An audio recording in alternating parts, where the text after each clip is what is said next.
Ngasi numida wairam phongkhiba kanglaipak ke mairagi paukse edagi maruoiba pauk khara khangasaraga myamda khudo tamjike ZUF amade NSCN-IM anigi marakta Nongmei kamnabagi thodokta NSCN-IM gi Miyoi mari aso apanangkhre ngachi ayu pung 10 taba matamda NSCN-IM amadi Deliyangro United Front ZUF ki larmi singi marakta Nongmei kamnakhre haire Thaudo asigi matangda paukse asina phangba paugi matung inade Khuthongnabagi thaudo asi Nongmei district ki manungjanba Nungba subdivision akonba khaupu manake Tawdain tangda thokibani haire Nakal animakta Nongmei kamnabagi thaudo aduda NSCN-IM gi Miyoi mari aso apanangkhre haire aduga ZUF ki machin chapa Miyoi amana phongdorapagi matung inade ZUF ki domination area da NSCN-IM gi larmi sing Sangsilakpadagi maike animakta Nongmei kapnaduna khuthongnakibani ZUF ki maike digi NSCN-IM da kayarak hanna makhoigi domination area da jangaktanaba khangankrabasu hanna sangsilakpadagi makhoigi makhuda khuthakhibani ZUF ki maike digi aso apan amade yaukhiba leite haire Nongmei kapnabagi thodok thokle habagi paw phongbadagi security force ki kangu mafam aduda sangsingkare hainasu pawasina makhatare Khuthongnaba aduna maram oiraga manak nakpada leiba khunjasing mai painaba poknaduna safagadaba mafamsingda thaidokhtuna leinakhre haire tungda mafam adugi khunjasingna NSCN-IM amadi ZUF anigi marakta Nongmei kapnabagi thodok aduda yaningdaba phongdoktuna Nongmei kapnaba lepiu haiba kholausing lauduna lele amasu chatkhre haire ningsingba yabade nahalsu tonga ba lal haruf NSCN fraction singdagi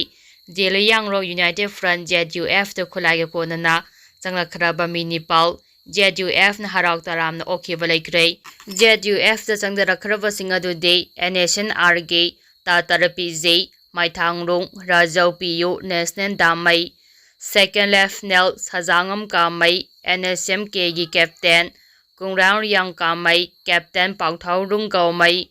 NSCN-IM gi Corporal Barim Saba Baringam Tak Corporal Yangsungrung amasung Private Karyong Kang Kamaini Makhoina ZUF ta changlakpa matamda khulai singsu loina rakhe ZUF ta thajaba thambadagi lup kayadagi haujik lepa laitena changlakle makhogi khongthang amade wakharolbu lupna taramna oe Deliyangro miyamgi amade political aspiration asibu thajaba thamduna lupa sida miyamna changbiraktuna amato oina khongthangminana basu Lupna thong laungna hangdoktuna thamle hairakle hainasu ZUF ki maike phongdokhiba laikhrabani makha tarakpa pauda Imphal Dimapur lambi thingjilakpa yabagi phibam leire Free Movement Regime FMR amade border fencing gi matangda United Naga Council UNC na lusingkhiba Naga lupsingi mihut taraga mathoina saba team amaga Bharat lenga ki mihusinga ngarang New Delhi da wari sanakhiba adu maike animakta yanaba purakpa ngamkhidrei Wari sanaba aduda yanaba purakhidra aduna maram oiraga National Highway ama oiriba Imphal Dimapur lambi paringda matam kaktaba lambi thingbagi khongjang jangsilakpa yana leire haire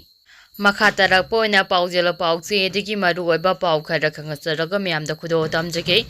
Bishnupur district ki thamnakpo puidena pi macha amma thauri yalaga sikhibaga mari lenina police na sahi nauri pinupi macha mari yauna Miyoi mari fare Tha asigi kungani thoida Bishnupur district ki Moirang police station gi manungchana leiba thamnakpo pi makha laikai da jai taraga manga da ngairibi class 9 tamlibi mahairoi nupi macha amana mahakki mayumda chingnaningai oiba mawongda thauri yandana siduna leirambagi thaudoka mari lenina Manipur police ki cyber crime unit na siriba mahairoi asida namthak toramba yai haina chingnaba sahi nauribi nupi macha ani yauna Miyoi mari faduna wahang pahong chathakre Police ki paung hai Manipur Police ke cyber crime unit na laikhidrave nupi macha asigi misi asiga mari lenana show moto case ama lokhattuna thijimba hokhibaga loinana hairiba sai sudriba nupi macha yauna Miyoi mari asingarang phagat pangamkhibani pharaba miyoi singa sina laikhidrabe nupi macha adugi yengba nungaitaba picture sing social media da sharing tawduna thagapa sina maram oiraga hairiba nupi macha asi suicide tawduna Siramba yai haina thajanare police na makata raduna hai cyber crime unit asina makata na thijilubada nupi macha asi laikhidraba matung social media platform da nupi macha asigi video sing viral oiba thengnarakibani police की investigation असिदा लेखिद्रबी नुपी मचा असिबु ब्रेकमेन तौदुना harassment चिंबा कया पीखिबदुना नुपी मचा असि लेखिदबगी पाइमा facie evidence ओइना फंगबा हौरे हाइदे अमरमदा special unit असिना लेखिद्रबी नुपी मचा असिगे picture अमदि video सिंग social media दा हकथेंगना थगलंबा सही सुद्रीबा मियोय अमा फारबा मतुंग मखातना सही नौरीबी नुपी मचा अनि अमदि नुपा मचा अमा मखातना फंगबा ngamkhibani haide कृष्ण फारबा सही सुद्रीबी मियोय सिंग अदु जुबिनल जस्टिस एक्ट के मखादा चिल्ड्रेन होम अमदा ऑब्जर्वेशन की दमक थमखरे पनबा याबदे थमना पोपीदे सही तरागा मंगादा ngairibi class 9 तमलिबी mahiroi amana suicide tawduna सिखिबा असिगा मरी लेजना जॉइंट एक्शन कमिटी अमा सेमदुना कमिटी असिना थौदो अदुदा चेनरीबा मियोइसिंग ऑगस्ट 15 फावबगी मनुंगदा फादुना चेरापीगदबनि हाइना डिमांड तौदुना लाखिबगा लोइना जेएसी ना सिंदुना काइफा काइथेलदा मियामगी ओइबा वक मिफम चथाखिबा लेख्रे मखा तारकपा पाउदा मणिपुरदा हौखिबा पुंग कुमारीदा मियोइ 53 डेंगी पॉजिटिव ओइरकपदा अंगपा पोकनरे मणिपुरदा ngarang khaktada मियोइ 38 डेंगी पॉजिटिव ओइबा थेंगनखरबा मतुंग पुंग कुमारीगी मनुंगदा मियोइ 53 नौना पॉजिटिव ओइरकपा थेंगनरकपदा लाइचत असी यांगना सनोरकपरा हाइबगी वाफम अमा थोरकले हौजी डेंगी लाइचकी पिक मतम ओइबना मियामनसु हेक ngamba मखै अयुक नुंथेलगी मतमदा कांग से एंदनबा अमसुंग कांग लेहंदनबा थबक लोखपगी देंगाइ फदबा मतम ओइरकले डायरेक्टरेट ऑफ हेल्थ सर्विसेस तगी फंगबा रिपोर्ट की मतुंग इन्ना हौखिबा पुंग कुमारीदा मियोइ 53 डेंगी पॉजिटिव ओइरखिबदुगी मनुंगदा 18 दे इम्फाल वेस्ट डिस्ट्रिक्ट तगिने डिस्ट्रिक्ट असिगी ओइना हंदकी सीजन असिदा मियोइ 313 पॉजिटिव ओइख्रे इम्फाल ईस्ट डिस्ट्रिक्ट की ओइना हौखिबा पुंग कुमारीदा मियोइ 5 पॉजिटिव ओइखि मखोइ 5 थारागा डिस्ट्रिक्ट असिगी ओइना पुना मियोइ 94 पॉजिटिव ओइख्रे थौबा डिस्ट्रिक्ट मियोइ 1 पॉजिटिव ओइरखि सनापति डिस्ट्रिक्ट ना मियोइ 3 काक्सिंग डिस्ट्रिक्ट ना मियोइ 8 उरुखुल डिस्ट्रिक्ट मियोइ 4 कामजोंग डिस्ट्रिक्ट मियोइ 2 चांदेल डिस्ट्रिक्ट मियोइ 2 चुराचांपुर कांपोक्पी तामेलोंग नोने अमसुंग टेक्नोपोलदा मियोइ अममम पॉजिटिव ओइख्रे मखा तारकपा पाउदा मांगखिबा अंगांग अहम सिक्योरिटी फोर्सेस ने रेस्क्यू तौबा ngamkhre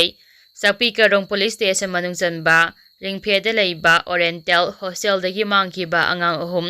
पुंग 9 gi manungda tekta kadina rescue tauba ngamkhre angang ahum adu august 15 gi nungthil pung 5 taba matamda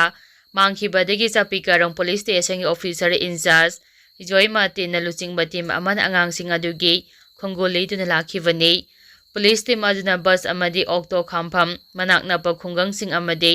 मफम कयादा थीबा होमबगी थबक चथरकपदा लंगला लंजिंग अमता खंगबा ngamkhide चांदेल गी एसपी द्रमेंद्र तियागी आईपीएस की लिसिंग मखादा बेलेस अथॉरिटी बीएसएफ की सी कैंपेनी अमसुंग आसाम राइफल्स की सरुक पोस्ट की पर्सनल सिंग यावबा अपुंबा टीम अमना मफम कयादा पाक्सना थीबा होमबगी थबक चथकी टीम अदुना नुमिदांगी पुंग 4 मिनिट 10 ताबदा अंगांग नुपा मचा अनि मनाक नकपा रिंगफेन विलेज की उमंग अमदगी फंगबा ngakhi aduba ahum suba nupa macha adudi thiba phangkhidaba maramna manaknapa mafamsingda makha taba thiba hombagi thabak chathaki